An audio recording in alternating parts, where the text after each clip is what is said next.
Dalam perang senjata konvensional, sebuah negara dapat menyerang negara lain dengan hanya yakin bahwa keberhasilan mungkin terjadi, dan jika negara tersebut kalah, harga kekalahan itu dapat ditanggung. Namun, dalam perang nuklir, suatu negara tidak akan menyerang, kecuali jika negara tersebut yakin bahwa kemenangannya telah terjamin. Sebuah negara bahkan tidak menyerang, hanya jika ia percaya bahwa musuhnya akan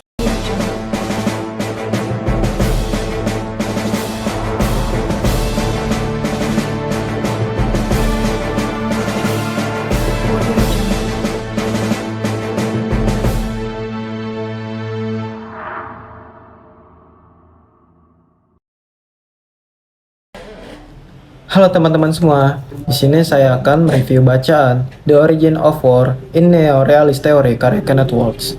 Kenneth Waltz adalah salah satu pakar di bidang hubungan internasional.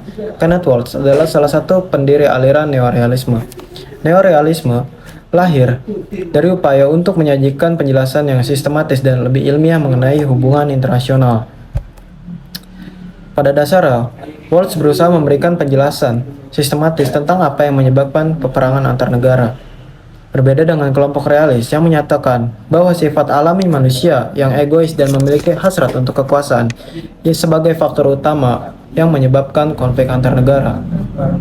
Neorealis menyatakan bahwa hubungan internasional dapat dipahami jika struktur ditambahkan ke penjelasan tingkat unit dari realisme klasik, dengan menekankan bagaimana struktur mempengaruhi tindakan negara dan hasil. Struktur sistem internasional bersifat anarki. Anarki artinya tidak ada otoritas yang lebih tinggi daripada negara.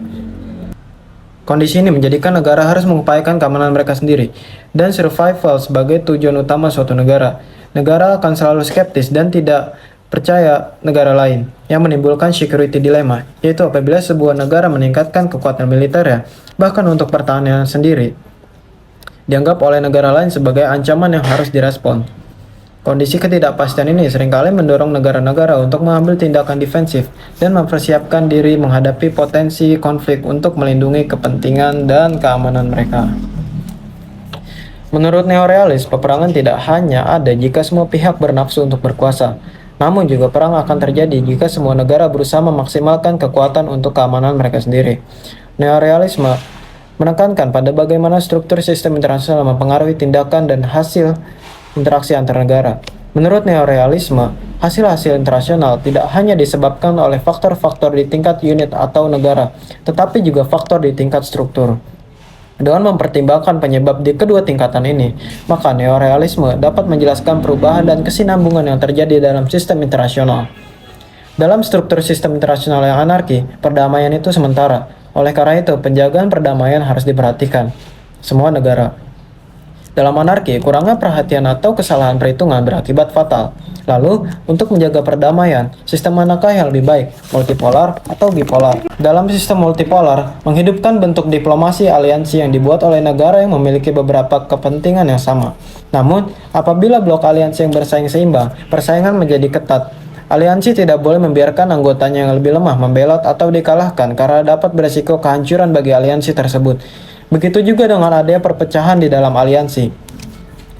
Dalam sistem bipolar, pemimpin aliansi lebih mudah merancang strategi untuk kepentingan mereka dan untuk berperang, karena kurang perlunya mempertimbangkan kepuasan dari sekutunya. Misalnya pada Perang Dingin, Amerika dan Uni Soviet tidak perlu mencari persetujuan dari aliansinya, tetapi fokus pada konflik satu sama lain, karena sama-sama memiliki kekuatan yang besar. Salah perhitungan adalah sumber bahaya pada dunia multipolar, dan reaksi berlebihan adalah sumber bahaya dalam dunia bipolar. Mana yang lebih buruk? Jawabannya, salah perhitungan. Salah perhitungan lebih buruk karena memungkinkan terjadinya peristiwa yang pada akhirnya mengancam status quo dan membawa negara-negara tersebut ke dalam perang. Reaksi berlebihan tidak paling buruk karena hanya menghabiskan anggaran untuk senjata yang tidak perlu dan mungkin hanya perang yang terbatas. Pasca Perang Dunia II, sistem multipolar digantikan oleh dunia bipolar. Dalam dunia bipolar, kita mengharapkan persaingan yang tajam namun tetap terkendali. Namun bagaimana kita bisa yakin bahwa Amerika dan Uni Soviet tidak berperang besar? Supaya tidak terjadi perang, kita harus melihat kekuatan besar untuk perdamaian, yaitu nuklir. Senjata nuklir mencegah negara untuk berperang jauh lebih pasti daripada senjata konvensional. Dalam perang senjata konvensional, sebuah negara dapat menyerang negara lain dengan hanya yakin bahwa keberhasilan mungkin terjadi, dan jika negara tersebut kalah, harga kekalahan itu dapat ditanggung. Namun, dalam perang nuklir, suatu negara tidak akan menyerang, kecuali jika negara tersebut yakin bahwa kemenangannya telah terjamin.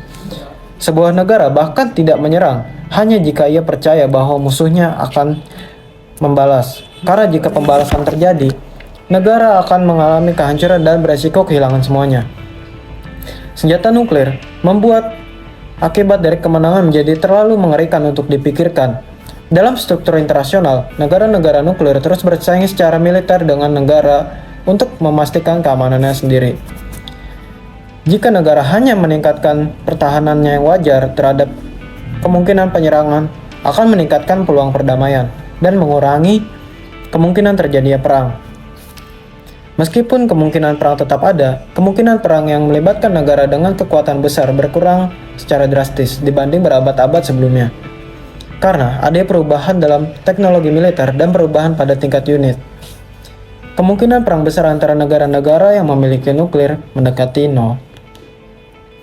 Senjata nuklir telah berperan penting dalam menjaga perdamaian, walaupun menciptakan situasi perdamaian yang berisiko.